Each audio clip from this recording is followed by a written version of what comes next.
Good afternoon, everybody. We're going to begin because we are trying to keep to a tight time table. My name is Lois Kanter, and I've had the privilege of working with Clare for almost 20 years. And I'm going to be moderating this panel, which means I'm going to introduce everyone and sit back. So first, I'd like to introduce Liz Schneider, who will be speaking first. She is a professor at Brooklyn Law School. She has written extensively, and for these purposes, she's the original co-author of Battered Women in the Law with Clare. Sitting next to her is Cheryl Hanna, who is at Vermont Law School on leave or visiting in Washington, but she is one of the newer co-authors of Battered Women and the Law. And on her right is Leigh Goodmark, who is a clinician and head of the family law program at Baltimore, University of Baltimore. And she has written also extensively from a clinician's perspective on domestic violence as it operates in the community, and has a forthcoming book. And finally, Zanita Fenton, who is at the University of Miami and has written in the area of race and diversity and domestic violence, and continues to be active in the domestic violence field. So I'm going to just let them talk. We've tried to limit the remarks to 10 minutes so that there'll be opportunity for people to ask questions. So please keep your questions, and we'll try to give some real time to that. Thanks.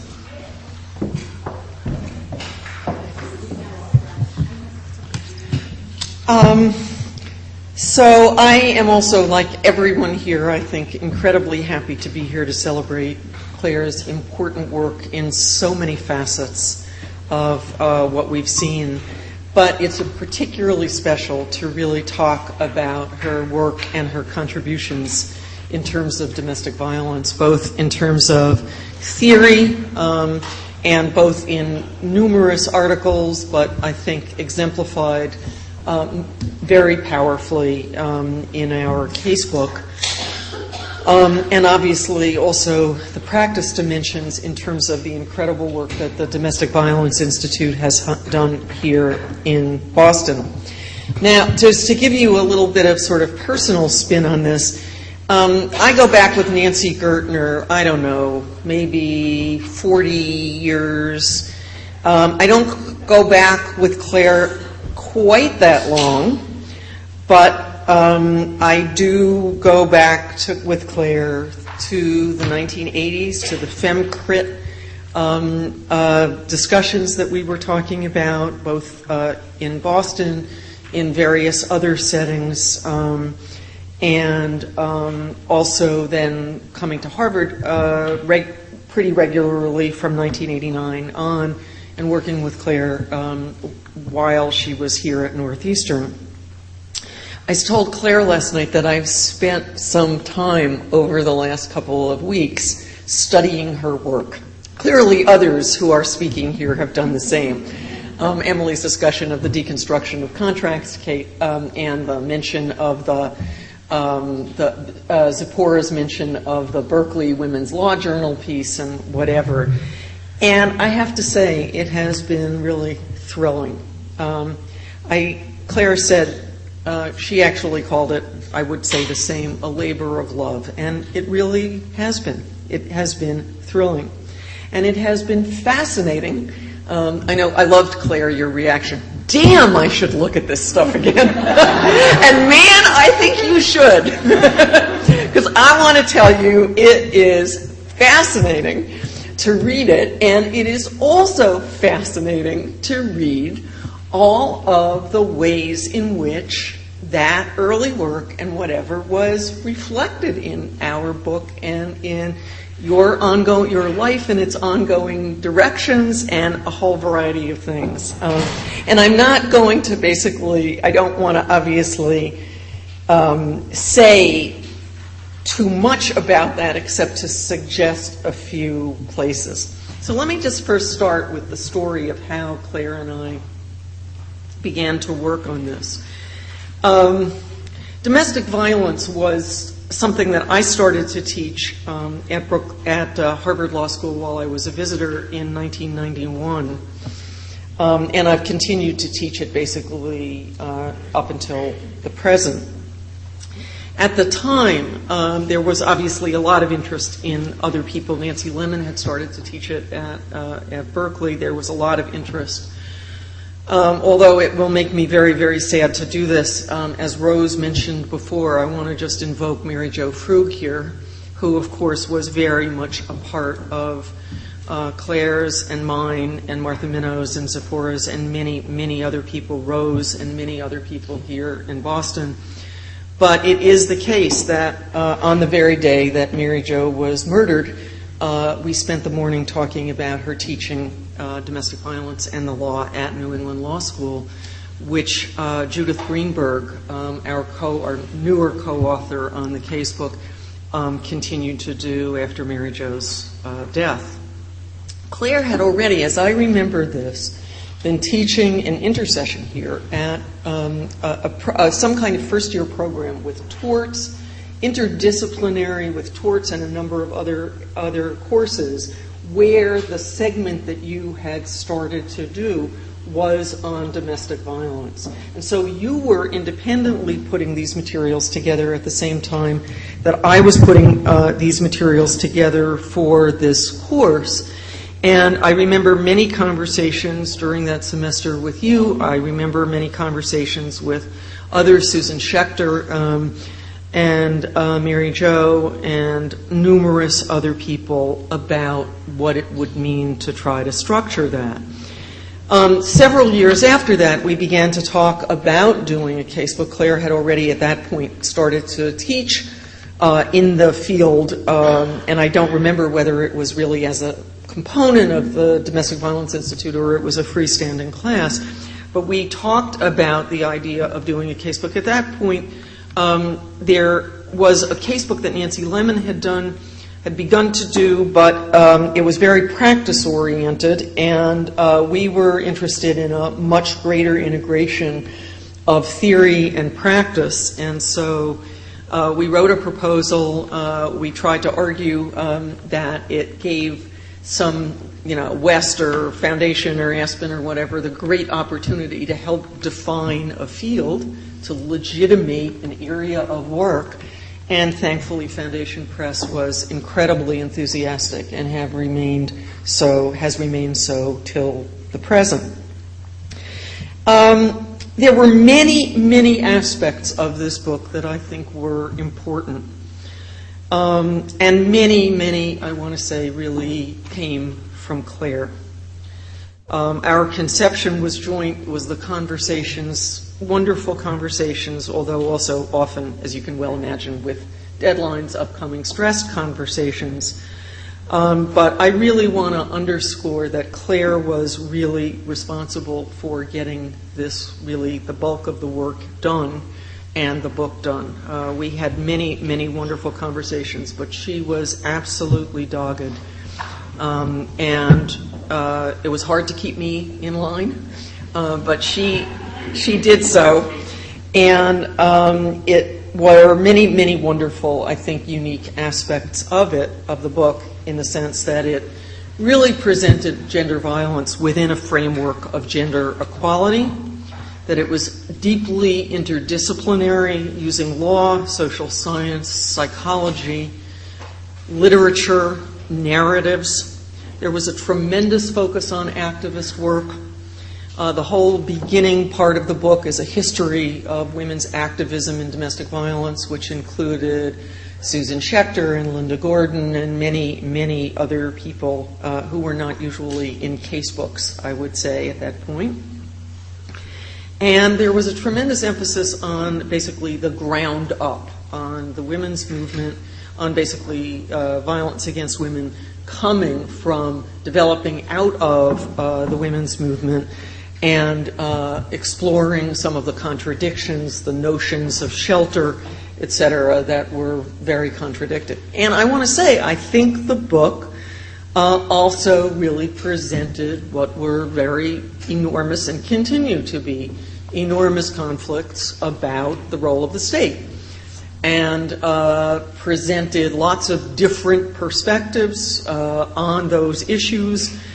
Did not try in any sense to impose a sense of what was a particular way of looking at this, but really looking at women's experiences as the grounding point and talking about trying to emphasize the diversity of women's experiences and to emphasize the ways in which different perspectives, legal perspectives, develop those. Now, I want to say candidly, not a surprise, the Berkeley piece that Zipporah mentioned before, Where I Stand, one of the things that was so interesting to me when I read this piece, which I really would, as with all of Clare's work, I would really highly recommend to all of you, but one of the things that was so fascinating to me was the emphasis in that piece about the links between postmodernism and feminism. And one of the things that I think is fascinating, and obviously a continuing struggle for many of us, is how we reconcile those impulses. I mean, obviously founding the Domestic Violence Institute was not a postmodern term in that sense. So there's obviously many facets of who we all are that we bring together, often in kind of uneasy connection. But I think that was reflected in the emphasis on stories, the emphasis not on firm solutions, not even, I would argue, an emphasis on law as the answer, but raising this dynamic, extraordinary field that was developing into the level of a real law school course.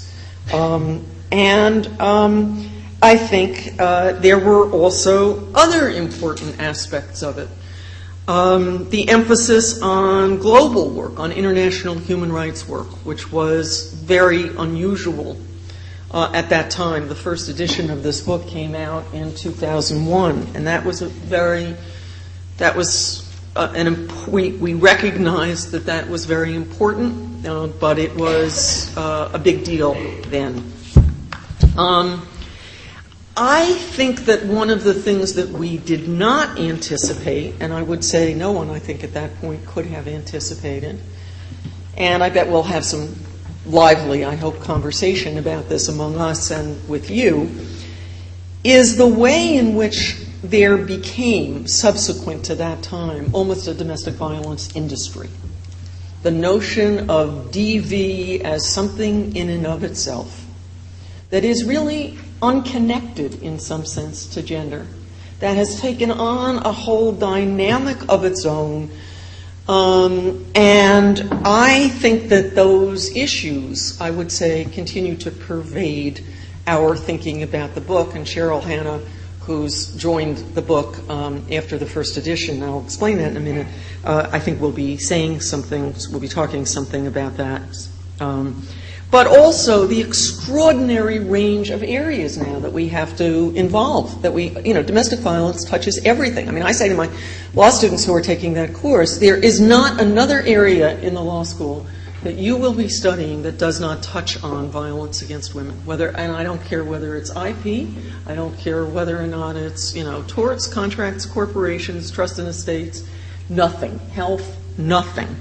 The impact of notions which were clearly, Clare and I were deeply concerned about, issues of anti-essentialism, and not making claims that obviously violence was experienced the same way. In fact, Clare did, I think, a brilliant kind of, provided a brilliant framework in our casebook for really thinking about the factors that affect different kinds of groups in different kinds of ways.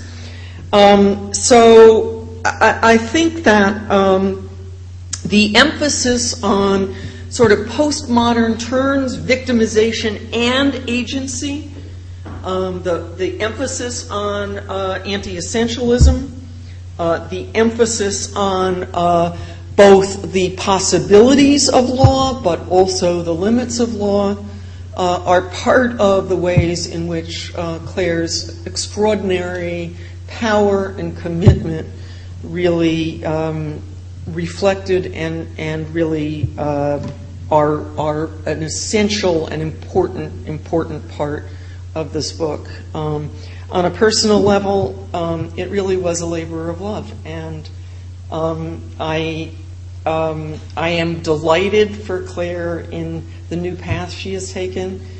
I loved doing the casebook with her. I'm delighted we now have Cheryl Hanna, who's here, and Emily Sack, who's there, and Judith Greenberg from New England, who's going to be here shortly.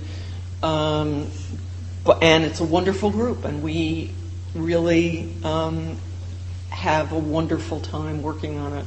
But I really, really, really miss Clare, and I think all of us do. So, Cheryl.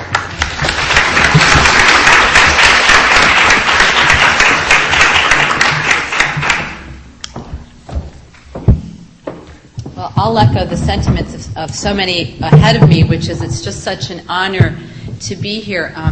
I met Clare while I was a student in that first domestic violence in the law course that Elizabeth Schneider was teaching, and while I was a student of Lois Kanter's in the Harvard Legal Aid Bureau. Lois had asked me to pick Clare, I don't even think you remember this, asked me to pick you up to take you to a fundraiser, and I practically fell over as a 22-year-old law student that I was going to have Clare Dalton in my car. I think I never drove so carefully as that night, and so it has been a wonderful honor and privilege to continue the legacy of her work. I'm going to briefly talk about three things that I think have been central to both the development of the casebook, but more importantly to the development of domestic violence law as a legitimate and important field, both in an academic sense and in the sense of practice. So I'm going to talk very briefly just about the importance of intergenerational mentoring, then talk about some of the challenges and opportunities that we faced in the casebook as a reflection, I think, of the broader challenges and opportunities that exist in the field of domestic violence law more generally, and finally then ask us all to reflect upon what difference has this all made. But I do think it's important to start with the intergenerational mentoring because we've talked a lot today about the founding of the clinic, and we've talked a lot about what's happening at law schools, but I don't think we can underestimate the importance of institutionalizing opportunities for personal mentoring of students in order to carry out this field. And Clare's work sets that standard, both by the establishment of the domestic violence clinic, giving numerous students, including myself. How many of you here in this room worked in a domestic violence or related clinic while you were in law school? The opportunities to have those kinds of personal relationships with lawyers like Lois in the field who knew how to do the work, and then the opportunity to take coursework where one could examine both the theory and the practice of the law in an organized academic structure in the same way we studied bankruptcy and commercial practice. And central to having domestic violence law be a legitimate field of academic study was the availability of course materials for teachers to use.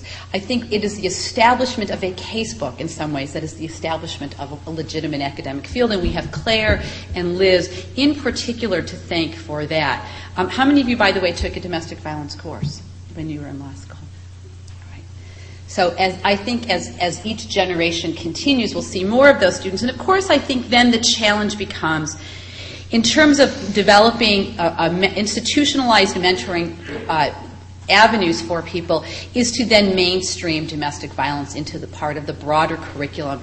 And I think that we're beginning to see in law schools domestic violence not being a separate course, but more integration of these issues, and I hope more integration of these issues into other areas of the curriculum, in torts, in family law, in contracts, in constitutional law, in commercialized. Liz says there's nothing that the field doesn't touch. And I think, again, the establishment of the materials as Clare and Liz conceive them to be interdisciplinary, both cross-disciplinary and cross-doctrinally and cross-theoretically, has really helped to foster that mainstreaming of domestic violence. In terms of the casebook itself, the first edition was published in 2001, and our second edition was published in 2008. And we can look at, I think, some of the changes in that book to reflect upon some of the changes that happened in the field. I think most profoundly and symbolically for us was a decision to change the name of the book from Battered Women in the Law to Domestic Violence in the Law, Theory and Practice. We had that conversation here at Northeastern, so I was remembering it more explicitly when we were talking about this. The origins of the book, Battered Women in the Law, that original title, I think, from my perspective as sort of the second generation on this book, reflected the activism and the feminist origins of the field. And I think that that title at that time captured the feminist orientation of the book itself. But by 2008, the term battered women, and I think many of you can relate to this, started to take on a meaning of its own. It started to carry with it legal characterizations of battered women as being of a particular psychological archetype. It started to carry with it controversial questions, particularly around legal doctrine, like the quote-unquote battered women syndrome. And so, and at the same time, there was a growing awareness of same-sex battering, a growing awareness of the cases in which women might be a primary abuser. And so we decided, I think not easily, but we decided that we needed a title that more captured the nuances and the complexities of the field that had developed. And so I think we see that as well more broadly, that initially the field itself was very focused on being part of a broader feminist agenda of equality, and in both in good and in some bad ways has developed to be much more complex and nuanced. I think another thing that we, I think, struggle with and presents an opportunity as well is, as Liz said earlier, how we balance the general and particular, or the dimensions, the chapter that Clare primarily conceived, about recognizing the gendered nature of domestic violence, but also recognizing that based on one's class, ethnicity, race, socioeconomic status, immigration status, sexual orientation, disability status, that the experience of battering was more nuanced and more complex, and became more complex as more and more scholars entered the field and brought those perspectives to the forefront. So the wonderful thing, I think, about the development of the field has been a far richer and more complicated understanding of the experience of battering for people. But the challenge, I think, for us, both in the book and I think the challenge more generally, when we were working on that, we were revising that chapter, there was a point at which we felt we don't want to minimize the importance of understanding dimensions by having so many dimensions added. So we didn't want to leave anybody out, but we started to feel as if we were almost trivializing one's experiences. So the trick for us, or the goal for us, both in the casebook and I think as a field more generally, is both to recognize the particular, both in terms of experience and then how we fashion remedies, but to not lose sight of the general, to not lose sight of those experiences and those themes which are common among all victims of gendered violence. And there were so many of those things that rose to the fore as we got the opportunity. The one thing about doing a casebook is you read everybody's work. And so we really did get a sense of so many of those common themes, concerns about loss of community, feelings of shame, lack of resources, lack of legal remedies, that, while experienced individually based on maybe a number of factors, was a more common experience sometimes than we often reminded ourselves. And then very briefly, two very other brief areas I want to mention before I conclude. In the second edition, we included a chapter on sexual autonomy and reproductive rights, because it seemed to us by 2008 that we had left out the ways in which violence reduces a woman's ability to have control over her own reproductive life, from issues of partner rape to sabotage of birth control, to battering during pregnancy, to interference with the decision whether or not to have a child. And we had felt that up until that time, that relationship between sexual autonomy and battering had been one that had not been fully explored and developed. And for all the students in the room, I still think there's a lot of work to be done, so that's a call for you to take up on that. But it also presented, I think, a particular complication for us, particularly around the question of abortion and how to deal with questions of autonomy and women's right to self-determination on one hand, and recognizing the complicated relationship both feminism in general and particularly for our students might have in dealing with those issues. And I think we worked very hard to try to present some balanced viewpoints about that, but leaving some of the more normative conclusions for students to grapple with on their own. In this third edition, I'm very excited because for the first time we're going to have an edition on women's health, which always seemed odd to me that, well, the primary harm, or now I don't want to say the primary harm, but one of the most recognizable harms of battering is actual physical injury. And yet there's been very little discussion about the ways in which battering impacts women's health as part of a broader right to health, if we think about a broader right to health. And particularly the long-term physical as well as psychological effects of battering.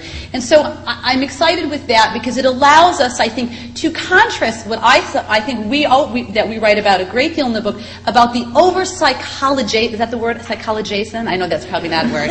How we over-psychologize, I'm trying to make a word up, how we over-psychologize women, don't we? I mean, and we attribute so much of what we think of as, inexplicable behavior to syndromes, when some of that is simply physical. And particularly, I would call your attention to the UN reports on women's health and violence because it really lays out the hidden kinds of consequences that women face. And then finally, the debate over state intervention, the tensions both in scholarship and in practice about what is the appropriate role of the state, not just in the criminal context, but more generally, and how we balance concerns about autonomy and self-determination with concerns over the state and the norms that we would have to have a functioning civilized society that respects women equally with men. And that tension existed in the first edition. I think there's been much more scholarship and much more writing about those tensions, which we've incorporated into the second edition. I know Leigh's going to talk a little bit about one slice of that. But as we go forward with an international human rights agenda where questions of due diligence and state affirmative duties becomes a looming question, not just domestically but internationally, that's a question I think as a domestic violence community we're going to have to continue to contemplate and work on. And just a footnote there, I'm incredibly proud to be part of this field because we have had legitimate, reasonable disagreements over many issues, including that issue. And yet we have not found ourselves the route many academic fields find themselves, which is splintering off and having camps and separate conferences and separateness. And so I think it's a testament to all of you in the room that we have, as a discipline, been able to have reasoned debate while keeping in mind that our goals are often the same. And so let me just end with the thought to ask sort of what difference has all of this work that Clare has done and so many others have done has really made. And when Liz and I were talking about this panel and getting ready for it, I tend to be they'll say I'm a little Pollyanna-ish. I'm always the optimist in the group. And I said, this wonderful law reform, when I went to law school, there was almost no, and you can look at this. Liz said, I'm not sure, Liz said, that really all of this work has really reduced violence against women ultimately, right? That it still is a significant prevalent problem, and empirically at least it's hard to know what difference this has made. And so, yes, she's right in that it's hard to know empirically what difference any of this has made relative to a global perspective on the reduction of violence against women overall. But when I look at the casebook and I look at how many more cases there are in which courts, the United States Supreme Court, international courts, state courts, are recognizing domestic violence and framing the language around domestic violence as one of gender discrimination, I think you can't deny that progress there. But then I was also reminded this morning, going back to that first article that we talked about this morning, in which Clare talked about stories. And I suspect for every one of us in this room who has worked in the field of domestic violence, either as a teacher, as a scholar, as a mentor, that we have at least one story where all of this law reform has made a difference in somebody's life. that where somebody has slept sounder, where somebody has been safer, where somebody's had their voice heard where it might not have been heard. And I don't think that you can undermine or diminish those experiences as we continue to struggle to ultimately reduce violence against women. So, Clare, I'll just leave you with my favorite quote from George Bernard Shaw, which says, "This is the true joy in life, to be used up by a cause that you believe to be a worthy one." And I suspect that maybe in some ways, maybe you are not used up, but you are moved on. And this has been a worthy cause. It is a worthy cause. I think people would not be gathered in this room did we not believe it was a worthy cause. And so I hope you approach this next chapter of your life with the joy of having been used up in that. Thank you.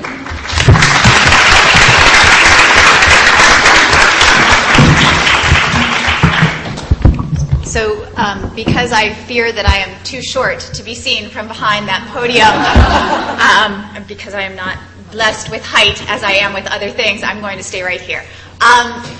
So when we were planning this panel, what particularly struck me and what I want to focus on is that having come to a place where she could settle her lawsuit with Harvard, Clare could have done, Clare, who I don't actually personally know except for last night, but who I'll refer to by her first name, could have done any number of things.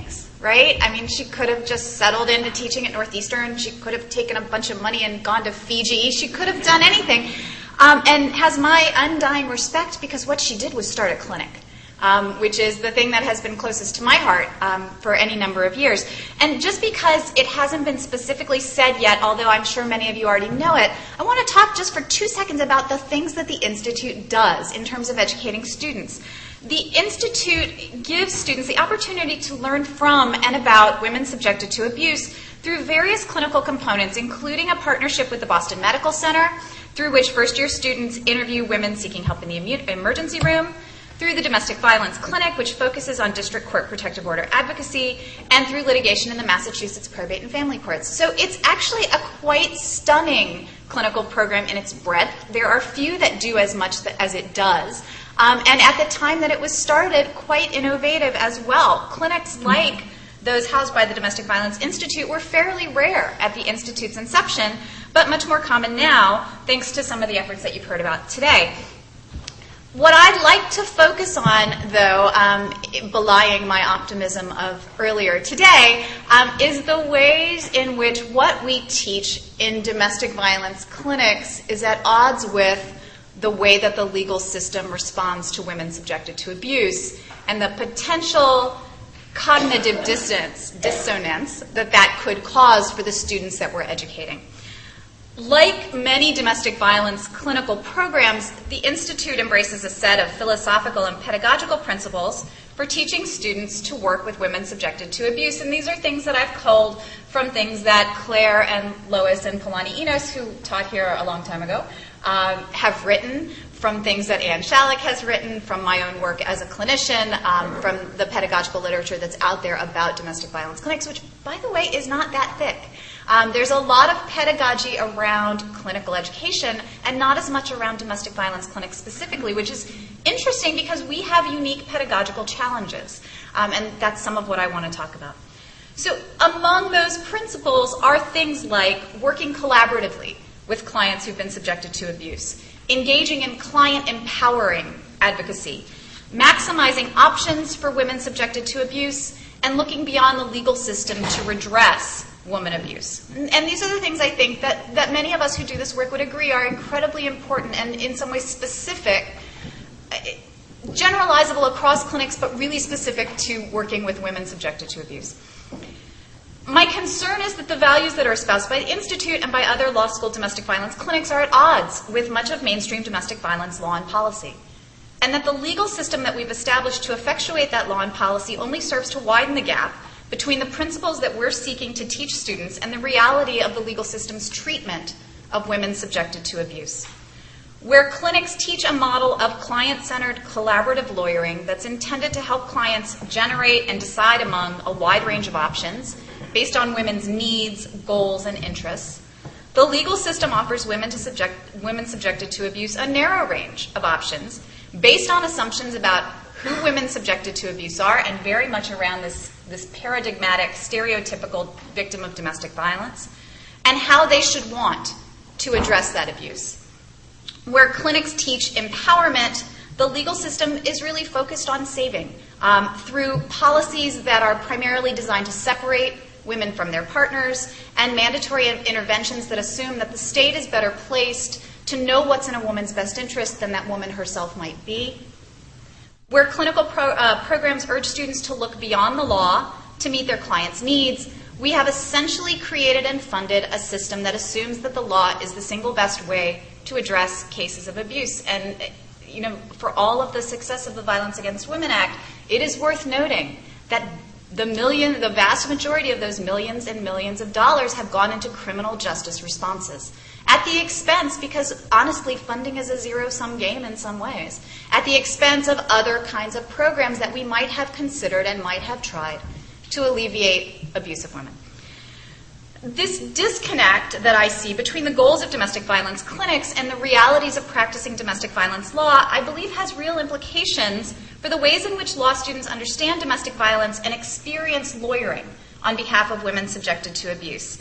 And given the role that feminists and clinicians, and particularly feminist clinicians, have played in the development of this legal response to domestic violence, I think we need to think carefully about whether continuing to endorse the current legal regime undermines our pedagogical and our client service goals.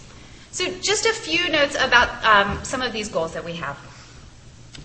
Like many clinics, the Domestic Violence Institute stresses lawyering that is client-centered and client-empowering. Those of you who are familiar with the clinical literature know that these concepts come in part from Bergman and Binder's book, Lawyers as Counselors, A Client-Centered Approach, which is now in its 10th publication with lots more co-authors.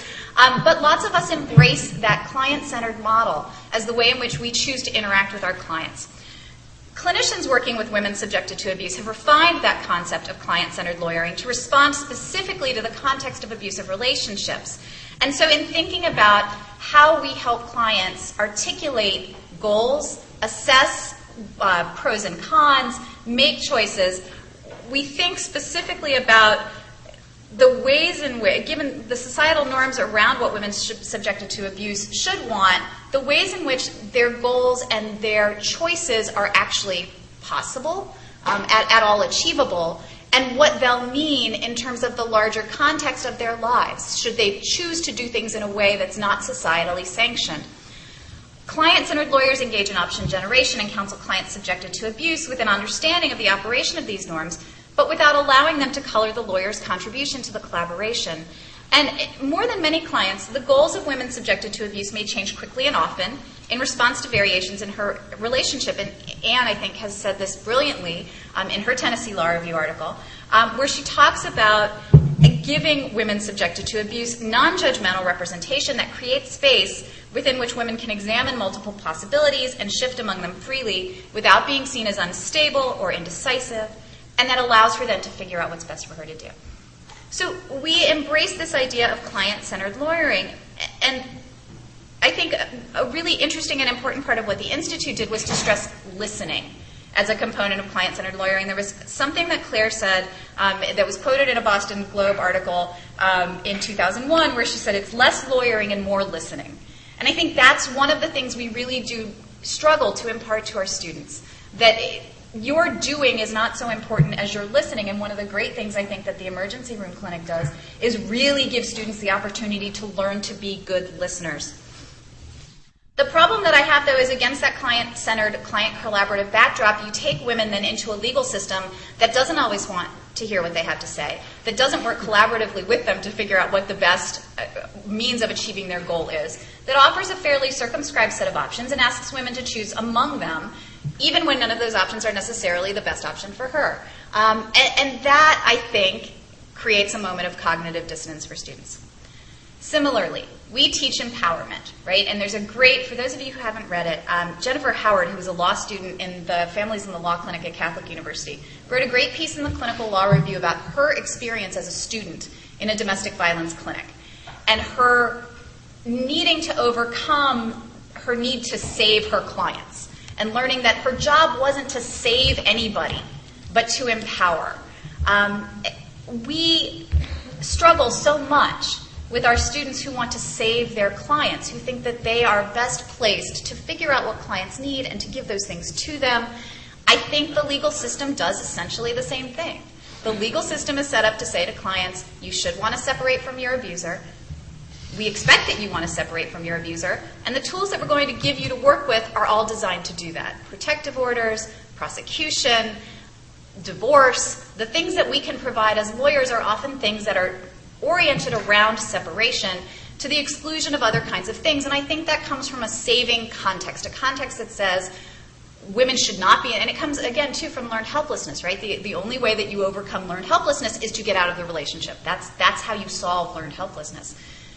So separation becomes a major component of intervention, which is, for some women, disempowering. The idea, empowerment has been a central part of the ideology of the battered women's movement from its inception. It's a big part of what we teach in our clinics. I have a lovely long quote from the DBI that I'm not going to read because it's too long, but the DBI articulates it beautifully. I'll read it for you later if you want. And empowering relationships with lawyers are particularly important for women subjected to abuse because they can counteract the controlling behavior and deprivation of power that women often experience in their relationships with their partners. And so we need to be in the business of not replicating the power and control that our clients come to us seeking help for. But we have a system that replicates the power and control by ceding power to the state and by putting the state in the role of making decisions, again, about what's best for women by saying, we don't particularly care whether you're interested in arrest or not. We think it's best for you. It will separate you, and that's what we're going to do.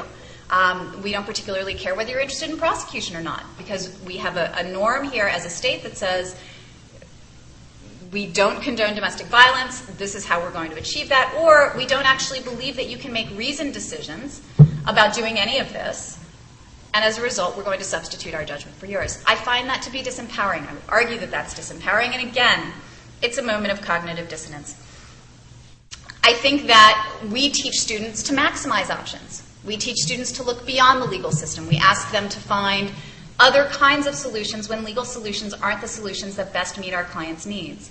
But we don't have all that many of them to offer, in part, again, because of our disproportionate focus on the legal system as the means for resolving these issues. And so when you say to a student, what are other ways that we can find justice for a woman subjected to abuse, they will look at you blankly because justice means law. And justice doesn't have to mean law. Judith Herman has written beautifully about all of the things that justice can mean for a woman subjected to abuse, and very few of them mean the legal system. And so finding ways to educate students about justice beyond the law is something that we do, and then we take them into court and litigate, when in fact that may not be the best way to serve our clients' needs. So all of these moments of cognitive dissonance I worry about. And I guess I worry about them because I'm not sure what we are saying to our students when we teach them one thing and then bring them into a system that does something that's so profoundly different. And I think that there are a lot of implications for teaching students to represent women subjected to abuse and the ways that this disconnect could work. I think it could really undermine the work we do to get students to see domestic violence differently, to see the contradictions between what we teach in law and action.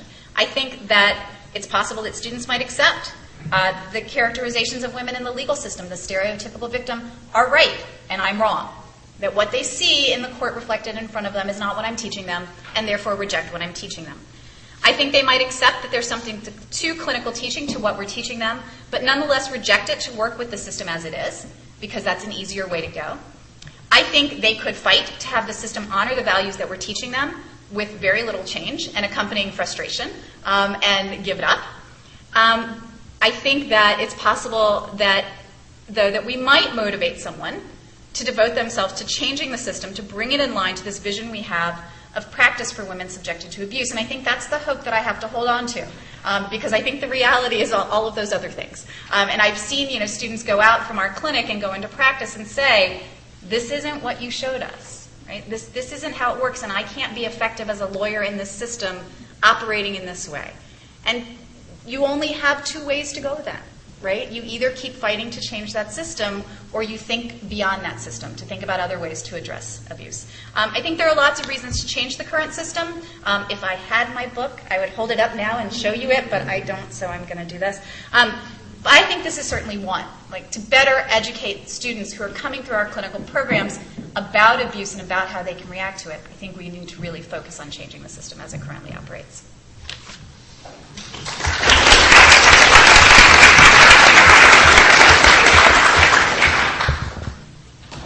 My turn. It's a wonderful privilege to be here, and I first have to remark on the wonderful atmosphere this entire day. This has just been such a lovely meeting and conversation amongst peers and colleagues and all of those wonderful things. I was thinking about it earlier at lunch, I think, that no one has used PowerPoint. A PowerPoint 3 days. Now, I'm a technophobe, so maybe it's just my issue, but I've been acquainted with Claire since I was in law school, yet I just met her today. I've been acquainted with the stories about her. I've been acquainted with so many of the stories I've heard all of you talk about today, so this has really been wonderful reminiscence of sorts, because the stories that you've all told have been my growing up in the law. And so that has been a wonderful experience for me. I'm going to talk about Town of Castle Rock versus Gonzalez, a 2005 Supreme Court decision addressing protective orders. You might have heard my colleague Carrie Bettinger-Lopez talk about it earlier today. So this might also be an opportunity for me to bring many of the themes and conversations to full circle today, since I also have the privilege of being the last panelist to speak on the list of panels today. So, factually, this is a case where the 3 daughters of Jessica Gonzalez were taken by her estranged and abusive husband without her permission on a day not designated by the court. He was in violation of the protective order she had obtained. After more than 10 hours, 10 phone calls, and interactions both in person and on the telephone with the police by Jessica, and after those 10 hours had passed, Simon Gonzalez showed up at the police station and provoked a shootout with the police and a suicide by cop. But only after he, and I know me and Carrie disagree on this point slightly, after he had executed his 3 daughters, and they were found dead in the bullet-ridden truck. So those heart-wrenching facts, unfortunately, have to foreground what we're talking about. Jessica asserted that she had a due process property interest in her validly obtained protective order, and that its non-enforcement was a violation of procedural due process. I also had the privilege of being invited to participate in the recent and most wonderful book that just came out by Liz and Stephanie Wildman, Women in the Law Stories series.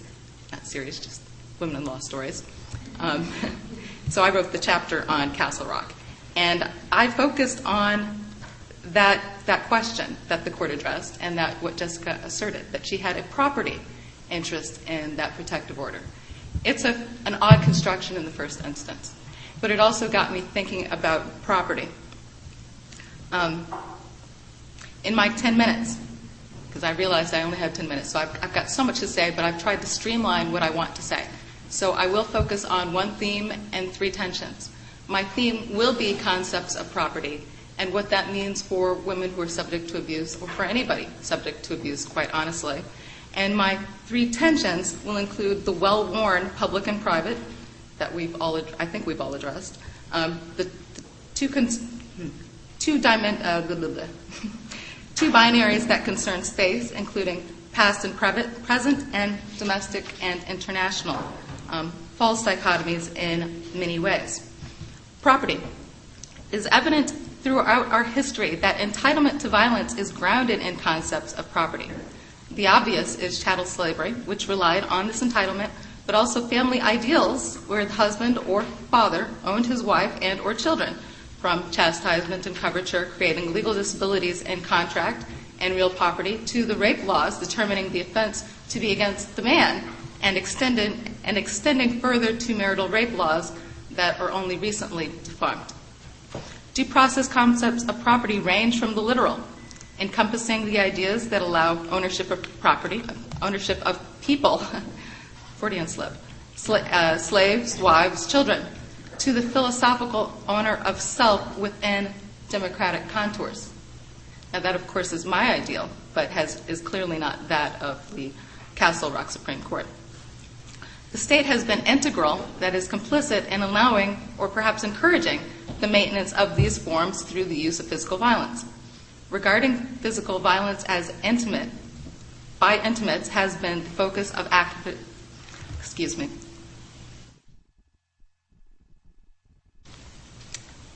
the maintenance of these forms through the use of physical violence and the maintenance of those forms by intimates has been the focus of activist mission for the past 30 years or so.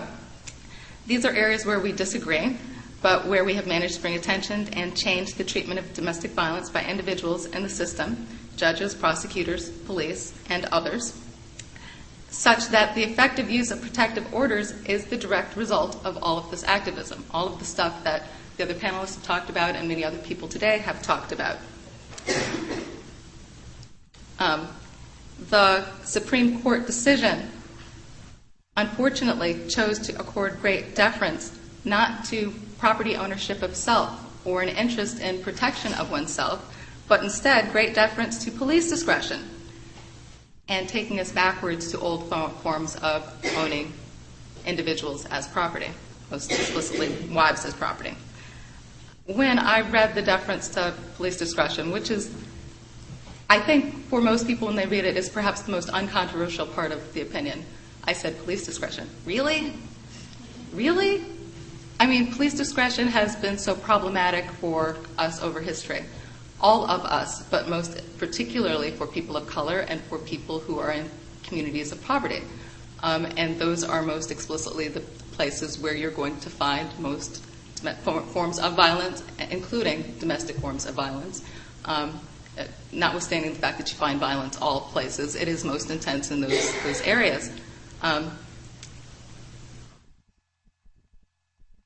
So back to the tensions, past and present.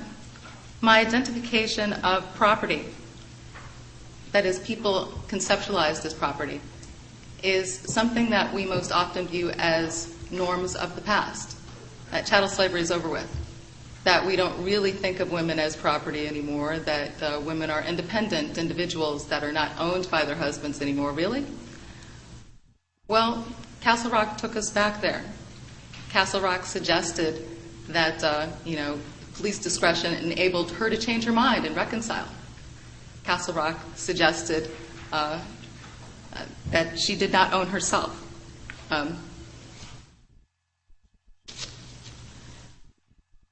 The concept of property or people as property infects so many areas of our lives, of women's lives. Intimate violence, reproduction, workplace, success, family obligations, that we need to find new ways to minimize, perhaps more explicitly linking it to the perpetuation of violence. Now, to the private public, that the well-worn public and private, the court, again, wanted to take us back to some recognition of distinctions between public and private that activists and feminists have for decades successfully moved us away from. So the court wants to move us back there. We've tried to move us away there. I want to take us further beyond the public-private distinction. I think that notwithstanding the Castle Rock attempt to move us back to the realm of privacy, to the realm of, that's the police have the discretion to say that, violence in the home is none of our business. I think as feminists, as we conceptualize property and our understanding of how to move away from violence and the use of property as an excuse, that is the conceptualization of people as property as an excuse for the perpetuation of violence, that we need to broaden that concept because we don't really want to protect the space. We're more interested in protecting or altering the dynamic. So here I'm thinking about those individuals who are most subject or most likely to be subject to those forms of violence. I've already suggested that perhaps that is in communities of poverty and perhaps in communities of color, but I want to go even further. People on the street, streetwalkers, homeless, runaways. Streetwalkers are perhaps the most obvious. If they have a pimp, that dynamic is as close to what one might think of as a marriage-like relationship where he takes her labor, her production or reproduction or non-reproduction as the case may be, to control her body for his benefit. or another form of property, of course, cold hard cash.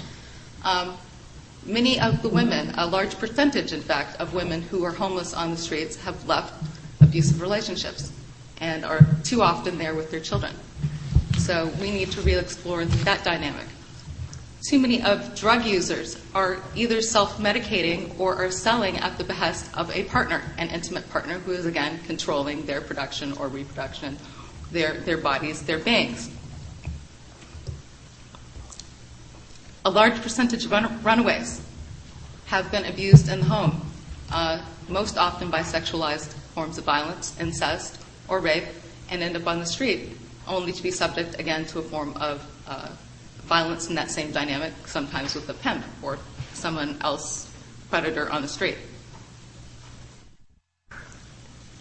I'm hoping that these ideas or these pictures connect with you, because what I'm really suggesting is that what we have right here in America, in our own backyards, is a form of third world nation in our own backyards.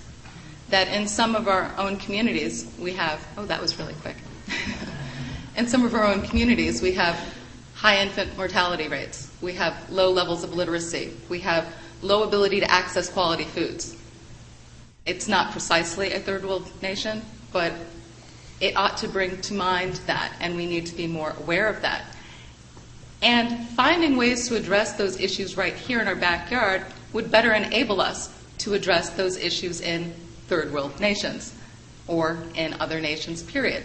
Because one of the conversations, lovely conversations I had with my colleague Carrie, was about the startling realization when Jessica Gonzalez filed her case in the Inter-American Commission for Human Rights, that there is a shift. Most American or United States domestic and international lawyers are accustomed to thinking of human rights as a north-south paradigm. That's been shifted a bit here, because now the third world is saying, oh, we can look at your case and use your case to expand human rights. And we're looking at the rest of the world to say, well, maybe that's how we can expand human rights here at home. And so we are interconnected in a lot more ways, both in the particular and in the general forms that has been discussed, Liz's article in Paradigm earlier, that really can bring us together in practice for the people who need it the most, in our theory and expanding ways that help the most women, and in bringing together a variety of areas of theory and practice that we do often think of in different areas, because violence against women does not enable us to have equality. Violence against women does not allow us to have equality in the workplace, in our family lives, does not enable us to have control over our own reproductive capacities. So both, again, production and reproduction. And I know I've gone over my time, and I think I've said enough, and I thank you for your patience.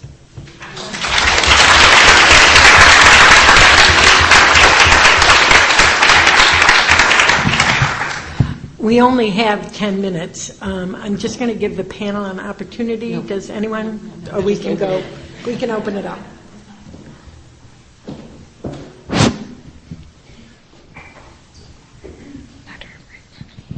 Hi, I think I'm the only medical person in the room. But my question is, as you explore this possibility of moving essentialism and sort of expanding the vision, I would say, to well-being, where does in public health, we talk a lot about the notion of trauma-informed care.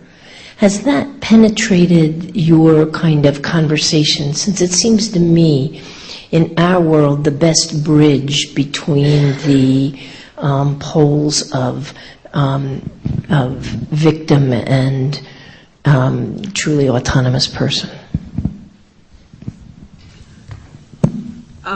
Well, let me take a stab. I mean, I'm sure many of us have different reactions, but I think this is an incredibly important issue that you're raising, and it's incredibly complicated in the evolution of the law around domestic violence. And a place that I can locate as particularly complicated for this is the case of women who have been abused, who have responded against their abuser with violence. And there, the tension around whether or not they may have acted reasonably in self-defense in order to save their own lives, or they may have basically experienced trauma in some way that makes their judgment less than what one might view reasonably, has been an area of enormous conflict, there's a huge case law on this, huge debates among people who work on different aspects of this issue. But the notion, I think, of trauma enforced, it means to me, what I take from this is a vision that I think challenges the most fundamental binary notions of law, that one can both have experienced trauma and also be acting reasonably. And though that, to me, is the truth of what many women who have experienced abuse feel, and what it feels to have to work in a variety of contexts. But the law, basically, often around defenses, around choices in those criminal justice kinds of matters, basically draws a dichotomy which makes it extremely difficult to talk simultaneously about the fact that trauma has been experienced, but that reasonableness in terms of assessing the level of lethality, of assessing the level of risk of harm, etc., is reasonable. I'm sorry, but I just wanted to add, what I find interesting about that is that we have that conversation in the context, or we should be having that conversation in the context of women who fight back against their abusers, who use force against their abusers. We don't have the same conversation when we talk about other choices women make, and whether in the context of trauma they're still able to be reasonable when they don't want to get protective orders, when they don't want to pursue prosecution, when they don't want to have their partners arrested. And I think part of that is because we don't acknowledge the idea that all of us, there is no such thing as a purely autonomous actor, that all of us act under conditions of constraint of one kind or another, created by one thing or another. And the idea that there is any such thing as pure autonomy versus some kind of trauma-informed decision-making is, to me, just fallacious. And I think that it's interesting that we have the conversation on one side of things when we're talking about trying to create safe havens for women who have done things that otherwise might be criminally punishable, but we don't have it on the other side of things when we're trying to get women to do the things that we think they should do. Anyone?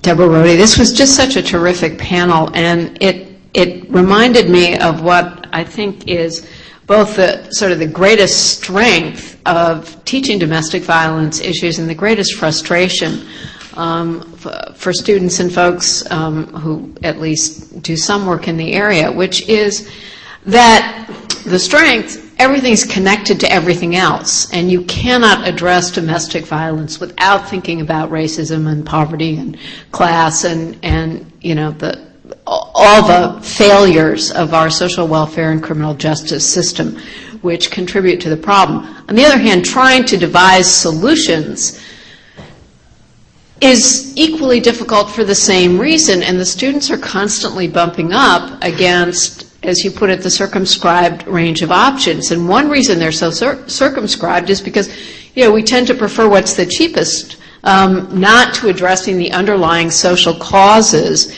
that are seedbeds for violence, and that has to do with the way our culture treats violence and poverty and racism more generally. And I guess my concern is that in today's economic climate, we're kind of moving in the wrong direction of thinking more holistically about how to expand the range of options and deal with the situation. I mean, a lot of courts are now in real triage mode with their budgets, and they're not only doing furlough days, but they're cutting back on all those social services and the agencies that they had once relied on to provide support services and interventions are increasingly underfunded. And, as are the shelters and everything else. And we also just, from an academic standpoint, lack basic research into what interventions are most cost effective in a lot of these situations. So I guess since, you guys are among the smartest people thinking about these issues, where do we go in the contemporary situation in which we're facing such enormous budget problems and such enormous reluctance to deal with the underlying causes of the problems that we're trying to deal with symptomatically now? Well, I think when you Deborah, you mentioned sort of the lack of research, and I think that is a big problem, that there really, we look at the literature all the time, but there's just not a whole lot that gives us very good measures. That said, I think in looking at sort of the overview of sort of what people are writing about and people, talking about experiences, it seems to me, and this is just my own sense, is that it's the very localized, community-specific kinds of solutions that are working best, that may not be able to be replicated so easily. And I'll just give you one example. Lisa Pruitt's been writing a lot about the domestic violence of the rural and talking about rural domestic violence. And I know in my own state of Vermont, we have I think a program that we have found to be incredibly successful that was founded by a former student of mine, Winona Ward, called Have Justice Will Travel. And one of the major problems in a rural community like ours was simply transportation. You couldn't even get women's services because they couldn't even get to a courthouse. And so the legal services function much more like house call doctors than they do like lawyers, where every lawyer has a car with a fax machine and a whole setup, and you go to where women are, which is in their kitchens in rural areas. So I think it's the localized approach. We've seen that in terms of the shelter movement too, a growing number of shelters that cater to specific kinds of concerns of victims. So in the book we have descriptions of shelters in Texas that cater primarily to Muslim women. So they feel like they can go to a shelter without somehow betraying or losing a sense of community or having to trade in certain values for other values. So at least I think that in terms of going forward, we're going to have to be much more comfortable with localized kinds of solutions that don't replicate empirically other places. Now, because they don't replicate empirically other places, I don't think that means those solutions don't work. I think it's just that we measure them against smaller, more discrete kinds of populations. At least that's my sense in terms of the direct service, what's happening with direct services. But I think you don't want to miss the structural response either. My work is primarily about violence against women by men, and the only way you're going to end violence against women by men is if you change men. And so thinking about and looking at the reasons, not the reasons that men abuse, but kind of some of the things that are linked to abuse. One of the big ones is economics, right? And so giving men economic opportunity may be one of the best things we can do to keep women from being abused. So in this economy, how do we do that, right? How do we reform some of the structural factors that are exacerbating? If you look in the media, and it's a more complicated relationship than just, stress over economics causes abuse, but if you look in the media for the last 2 years since the recession hit, day after day after day, you see newspaper stories about shelters and other service providers reporting increases in their clientele, increases in the numbers of people who are reporting to them. And so I think you really have to look. We have not done as good a job as we should have with men. We essentialize men in the same ways I think that we essentialize women. I'm sorry for boring those of you who heard this yesterday. And because of that, we've ignored them, and in ways that I think are counterproductive. And so looking, I think, at the economic structural factors, looking at the things that will get men to change. There's some work suggesting that hearing about the impact of violence on their children can cause men to change. There's some work that suggests that cultural interventions can help men to change. I think is going to be one of the biggest things we need to be doing, and those are things we can do in a community-based context that don't necessarily have to be provided by the service provider industrial complex that is kind of hurting right now? I think you've asked a really difficult question, in part because I mean, resources for shelters in the first instance are so low, and the number of shelters that we have out there are so low, and the economic and political turns that we're seeing out there right now are not ones that are favoring any push towards more shelters or more services towards individuals. So my optimistic side would like to see a return to grassroots efforts, or not like to see it, but would hope that it fills the gaps in ways that it used to do before we had formalized forms of shelters, where someone who had the resources or the means would say, okay, you can come to my house, in an underground fashion that we in fact did used to have happen. It's not a solution that I care much for, because I think that our government should do more for individuals, for people in society, but that's my own personal politics, which clearly is not national politics these days. So. One just final little example of something which I was thinking about earlier, and I think which hopefully you'll see the tie-in.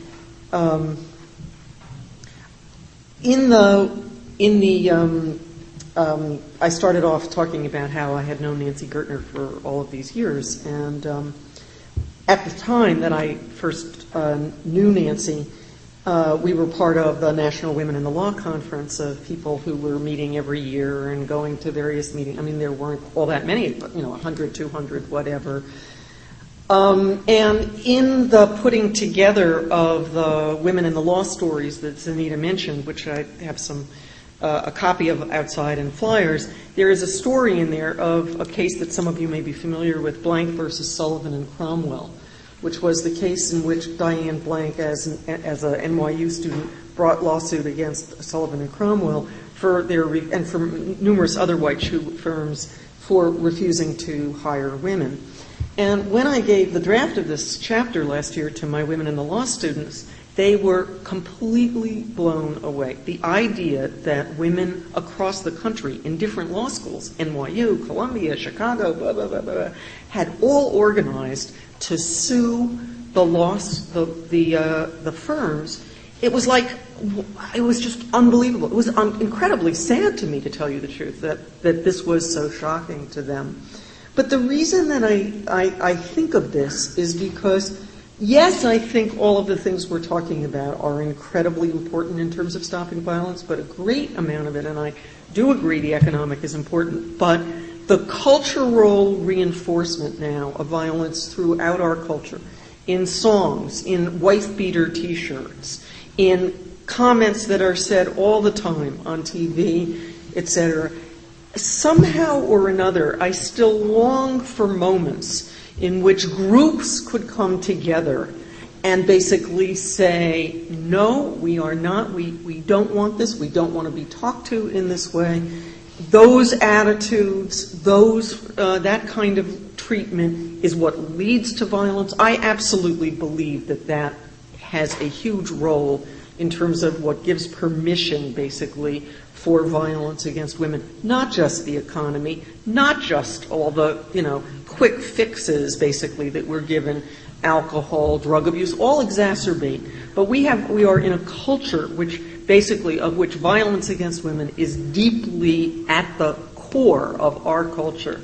And somehow or another, imagining the ability and the organizing possibilities of being able to just have cultural resistance that basically, says this is unacceptable, this is, we will not live with this. I understand how difficult it is. I understand it's the end of a long day. I understand I'm being incredibly Pollyannish, but I just tell you that story about the activism, the idea that my students could not imagine such a thing as collaborating even with each other to sue Sullivan and Cromwell, says something to me deeply troubling about sort of the joyous aspects we were referring to somewhat earlier, perhaps naively, and some of the really hard places that we're at right now.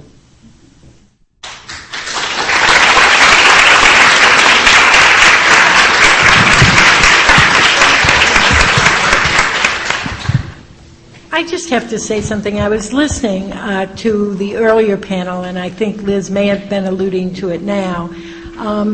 There's a lot for us to be very concerned about, and I think there's a lot of movement forward and backlash backward and difficulty.